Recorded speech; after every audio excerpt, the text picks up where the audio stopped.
Hello and welcome to City Edition, the City of Bend's video news magazine. I'm Justin Feinstone.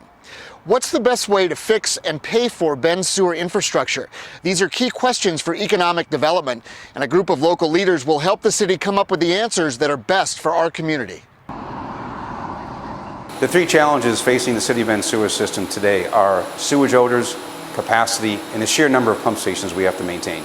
City of Bend sewer system is a combination of both gravity and pressurized lines. We currently have 350 miles of gravity mains within the city and 176 miles of pressure mains within the city. We have 336 pump stations here in the city. We are currently standing at the Westside pump station. The Westside pump station primarily takes the majority of wastewater from the west side of the city. It is the City of Bend's largest pump station. Rapid growth led to rapid solutions here in the city during the growth period. And our infrastructure wasn't able to keep pace. This is a result of some decisions that were made to keep up with growth that, looking back on it now, perhaps we should have made some more strategic decisions. It was much more economical and fast to go ahead and install pressurized sewer systems in the city rather than the traditional gravity systems which require big digs and much longer projects. As a result of the growth we incurred and as a result of having a combination of gravity and pressurized sewer lines, we do have some locations in the city where larger sewer lines do lead into smaller sewer lines. When that occurs, we obviously have a backup of sewage. There's only so much sewage you can put through, let's say, a 4-inch pipe that's coming out of an 8-inch pipe. We have areas of town that have pinch points and capacity issues, which results in making it more difficult for us to approve new developments, approve business expansions, and allow residential development, which is soon enough going to be once again in demand. The result of a larger pipe going into a smaller pipe causes backups in the sewer system. Primarily at our manhole locations, we'll see surcharge levels inside the manholes. Odors are a growing concern in various neighborhoods within the city today. As more wastewater flows through the system and is agitated, it releases hydrogen sulfide odors in certain sections of the city today. In the future, we'll be looking at solutions that will increase our capacity in the city, whether that be residential growth or business growth. Working with the newly formed advisory group, we'll be exploring a number of different options here in the city, as well as the cost of those options and which ones the city can afford to put in. Advisory groups play a critical role to the City Council and the administrators of this city in that they help bring technical expertise that we may not have and more well-rounded experience to specific projects.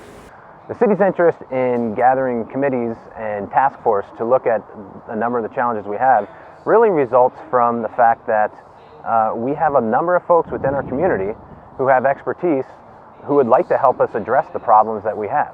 The City of Bend has really embraced a philosophy of including the public in its decisions, especially on major infrastructure projects. We want to involve the public in the forefront of these decisions rather than on the back end after some may have already been made. The sewer system right now, under the current master plan, requires some very large construction projects and some very deep digs to put in the gravity system. Right now, it is cost prohibitive for us to pass that cost on to the City of Bend ratepayer. The alternative today is to go ahead and prioritize our sewage projects. Take a look at various options that are out there, whether they're short-term or long-term. This will be one of the main tasks of the advisory group.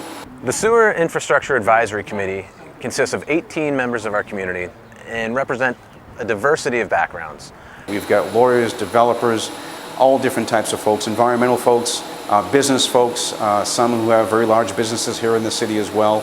Having the public involved up front, whether on an advisory committee or attending city council meetings, really helps us shape the policies for the city going forward. A rough estimate of the cost of the needed sewer projects we have in front of us is somewhere north of $150 million. What we would like to do is work with the Sewer Infrastructure Advisory Group to help us prioritize what sections of town and what types of uses we want to serve first. In the future, we'll be using a combination of city staff, engineering consultants, and the members of the Sewer Advisory Group. This group brings a lot of public input into a public decision process. When the vote does come before council on major projects, we want to be the most informed. Having citizens engaged in our process helps us do that.